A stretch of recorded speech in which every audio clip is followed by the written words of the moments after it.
Have you ever been a victim of a robbery incident? A robbery incident can be life-threatening and can physically and emotionally scar one. Hell no, I haven't been inside a motherfucking home robbery before, but we finna find out what the fuck happened in these motherfucking robberies. Today we finna react to the Rolling 30s Crips 500K heist gone wrong. I don't know how the fuck it went wrong, so that's what we finna find out right now, you feel me? He asked me if I've been in a robbery and shit. Nah, I haven't. Shout out Trap Plug for the motherfucking video. Being a victim of a robbery incident is never a pleasant experience, depending on the value of the possession forcefully taken from you. Such an incident can make you bankrupt in the twinkle of an eye. Inasmuch as a robbery involves the forceful possession of your valuables, the robbers might have other intentions. They could be there to steal from you and also take lives as well. Today's video is all about a robbery incident that occurred at a Beverly Hills restaurant by which was carried out by some members of the Rolling 30s Crips. I know how weird that sounds, right? Before we start the video, make sure to leave a like, and if you would like to join this month's giveaway of one of these items, to comment the hidden keyword. Good luck. You might be wondering why a restaurant happens to be the target of choice by these gang members to carry out a robbery. I'm sure you're asking yourself this question. What is there to steal at a restaurant? Is it the cutlery, the chinaware used to serve the dinners, or maybe an ancient scroll containing the restaurant's secret ingredient? Come on now, gang. Stop with the corny shit and get to it. I ain't gonna lie to you. You know what they trying to get. That manyan. Or probably the hoodlums that targeted the restaurant didn't have enough money to pay for dinner, so they decided to pick up a plate of macaroni at gunpoint. But nah, it's none of that. The object of value that was targeted in the robbery was a $500,000 Richard Mille's wristwatch. Yeah, you heard that right. A wristwatch that was worth $500,000. That is quite a lot of money for a timepiece. I ain't gonna capture you, gang. If you got anything that's hella expensive, you better have a fucking gun. If you don't got a gun, your ass is a goofy. You wearing big ass chains and shit, all these diamonds, expensive ass shit. If you don't got a gun on you, is a goofy because you making yourself a target. So I ain't gonna cap you spending all that money on all that shit and not buying a gun, your ass is a goofy. I ain't gonna lie to you. There's no way you should be spending hella money to look nice and shit and you don't got no way to defend yourself if something happen. Because a nigga will most definitely take that nice shit from you. If you ask me. By the way, you can actually buy about 10 Audi S3 2022 models with that amount of money. Why would you want to splash it on a wristwatch? Now I'm beginning to wonder if the watch tells the future or something. Well, before I go into details of this grand heist, let's quickly take a look at what makes this watch so valuable. Reportedly, the watch that was stolen was an RM11-03 rose gold flyback chronograph. According to the company's website, the watch features a skeletonized automatic winding movement with a variable geometry rotor. Under the bonnet, the RM11-03 beats a flyback chronograph ready to literally race on the track. Amongst other features is a central flange in grade 5 titanium, 18-karat white gold wings, ceramic ball bearings, and a tripartite case sealed by 2 nitrile O-rings, making it water resistant to 160 feet. There's so many features packed into a single wristwatch. It's like a super wrist. It's just a fucking regular watch that tell time, bro. That shit can't do more than this. What the fuck? Talking about got hella features. What the fuck? You haven't named not one feature that this motherfucker can't do. I ain't gonna lie to you. Wristwatch, something Tony Stark can be caught rocking. It won't be far from the truth if I say the wristwatch is the Lamborghini or Maserati of watches. When asked the type of person who wears Richard Mille watches, Ariel Adams, founder of A Block to Watch, told the outlet, "People who have something to prove and who have a youthful spirit. It's the best watch I'll probably never own because I won't be able to afford it." So the wristwatch is actually a favorite of some celebrities. Notable celebs like Rafael Nadal, Neymar Jr., Jackie Chan, Natalie Portman, and Kanye West have been seen rocking this ridiculously expensive timepiece. Now back to the story of the robbery. I'm pretty sure you would be wondering if the person sporting the wristwatch at the restaurant was one of the celebs I mentioned. Actually, it wasn't any of them, and no celeb was reported to be present at the scene of the crime. According to reports, the wristwatch was owned by a man, Shay Bell Hansen, who went to the restaurant to have his lunch. It was while having his lunch that 3 armed robbers suddenly came inside, pointed a handgun at him, and asked for the watch. The man initially refused because who would want to part ways just like that with a very valuable item? Definitely not me. But if it was a matter of life and death, I would have gladly given up the $500,000. See, that's what I'm saying, bro. You a regular you thought because you a regular motherfucker they ain't gonna rob you. They don't be robbing them rappers because they rappers. They robbing them because what the fuck they get. It don't matter who the fuck you is. You better have you a pipe if you wearing some expensive ass shit. I would never wear no expensive ass shit and don't got a gun. I only got expensive ass shit and I carry a gun. So I ain't playing with my life. Y'all don't care about y'all life, I guess. $1 wristwatch is I only have one life to live, and I'd probably have insurance on it too. But Shay Bill Hansen, on the other hand, probably had 9 lives and had obviously been watching way too many kung fu movies, because what he did next was very daring and at the same time foolish. He proceeded to struggle with his 3 assailants who were assaulting him at gunpoint. Maybe he thought the gun the assailants pointed at him was a fake, and he had also probably sized them up and felt he could physically overpower these unwelcome guests. Regardless of what he was thinking at that point, Shay Bill Hansen wasn't willing to give in that easily, but was ready to defend his precious Richard Millie's watch with his life. I also wondered what went through the minds of the assailants as Shay Bill Hansen unexpectedly pulled a Jackie Chan on them. I'm sure they probably wondered if Shay Bill Hansen was crazy or high on drugs.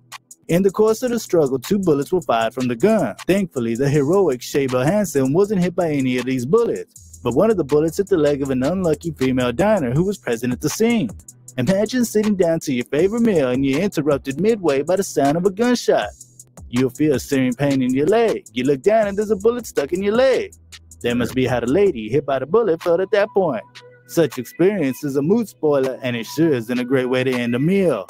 The struggle between Shay Bill Hansen and the hoodlums ended with them dropping the gun at the scene of the crime, and the 3 hoodlums escaping with the wristwatch. In an interview with the Times, the heroic Shay Bill Hansen had to say this. One of them ran and pulled a gun from his jacket pocket, grabbed me from the back of my chair, choking me and putting the gun to my head. His 2 friends, one of them is yanking my hand and the other is yanking at my watch. You see, that's why you need to have a pipe, because motherfuckers, I don't want nobody to do that shit to me. So I'm gonna have to pop a motherfucker. I grabbed the gun with both my hands and fought them to the ground. At the end of the fight, I ended up with the gun and they ran away. The wristwatch remains missing and he put up a $50,000 reward for the watch's return. Fortunately, no one was seriously injured as a result. Bro, I'm not finna give you that bitch back. I'm telling you that shit right now, gang. You run with your life, but you took a loss today because you was not getting that Richard Millie back at all, gang. That shit cooked. I know you're not. Of the incident, but a lot of people were shaken from this broad daylight robbery, which disrupted the peace of the town. In a press release by the Beverly Hills Police, they said, this robbery was a brazen attack during midday in the heart of Beverly Hills and endangered the lives of everyone in the area. In excess of 40 people witnessed the crime. It comes as no surprise that in a matter of days, the robbers were apprehended by the police. The robbers likely thought they had gotten away with the crime and not a person in the world would be able to find them and bring them to book. But they were wrong. I wonder if they forgot. Did they mask up? That this is the 21st century, a technological era where surveillance cameras are virtually everywhere to capture your every move. What were they thinking as they made the dumb move to expose themselves like that in daylight to commit a robbery? There's something that beats the hell out of me. Well, I guess the thought of what the watch will fetch them when sold at the black market, motivating them to push on. But it was a pretty stupid move as surveillance cameras were present at the scene. The surveillance video of the scene was eventually reviewed by investigators. A total of 5 people were believed to be involved in the crew that committed the robbery, but only 3 out of the 5 committed the robbery. The 3 men were identified as Malik Lamont Powell, age 20, Kai McGee, aka Cameron Smith, age 18, and Marquise Anthony Garden, age 30. Come on, man. You too old to be doing this shit, gang. This Rod Wave, if he ain't make it in rapping, for shit show. That look like Rod Wave mugshot right there. But I feel like, come on, man. You 30 years old hanging out with these young motherfuckers doing this bullshit, bro. You got to get your life together. All 3 were said to be South Los Angeles residents and documented members of the Rolling 30s Crips Street Gang. For those of you who don't know what the Rolling 30s Crips Gang is, let's take a quick peek at what this infamous gang is all about. According to officials, the Rolling 30s are a multi-generational violent gang operating primarily in South Los Angeles, with 3 factions known as cliques or sets. The factions are the Avenues, Denker Park, and 39th Street, with each faction having assigned shot callers to direct the gang's criminal activity. The Rolling 30s are known by the LAPD Southwest Division as one of the most active gangs selling narcotics in the area, dealing primarily in cocaine. In 2010, the Rolling 30s Harlem Crips made the news by being responsible for over 1,000 burglaries throughout Los Angeles County. Law enforcement estimates there are between 700 and 1,000 Rolling 30s gang members. Now I believe you have a pretty good insight about the Rolling 30s Crips gang. Now back to the culprits behind the robbery incident. According to reports, the three men were able to make a quick escape from the scene because they had a getaway car. Lamont Powell's car, a black BMW, was allegedly used to take the crew to and from the scene of the robbery. Investigations also revealed that the cell phone data placed him to be near the restaurant at the time of the robbery. In addition to this, Powell's social media accounts allegedly showed images of various guns and high. Damn. You see, I ain't gonna cap. You should not be posting pictures of the guns you use to commit crimes. Your ass gonna go to jail. They gonna get your ass. And don't bring no phone with you. Like, y'all ass be forgetting your phone is a fucking tracking device. Just a fucking tracking device at the end of the day. So you doing that shit, you slow as hell. High-value wristwatches. Yeah, you heard that right. The dude posted several pictures of guns and wristwatches on his socials. Was this Powell dude a gun dealer or a jeweler? I have no idea, and I assume he wasn't any of such. Now at this point, I'm beginning to think that the real reason why this Powell guy and his crew actually robbed Shay Bell Hansen might be because he needed to upload the picture of a Richard Millie's wristwatch to his social media accounts. Thanks to the power of forensic science, McGee's DNA was also found on the robbery victim's clothing from the struggle for the gun.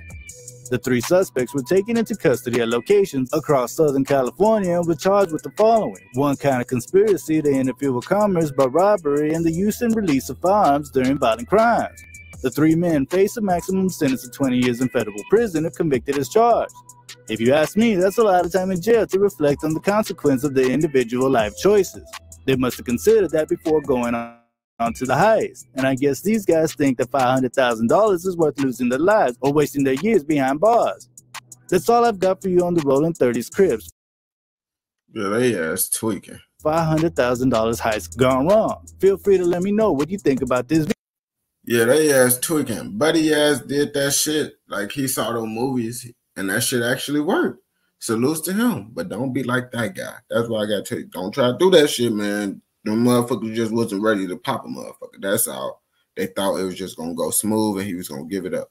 They wasn't ready to pop a motherfucker. Because if they was, they could have popped folks' ass. Plain and simple. It's just they wasn't ready. So don't try that shit. Because you might not get lucky. A motherfucker might be ready to pop y'all ass. So shout out to motherfucking Trap Plug for this motherfucking video. If you don't fuck with this video, I know your ass gonna fuck with another fucking video.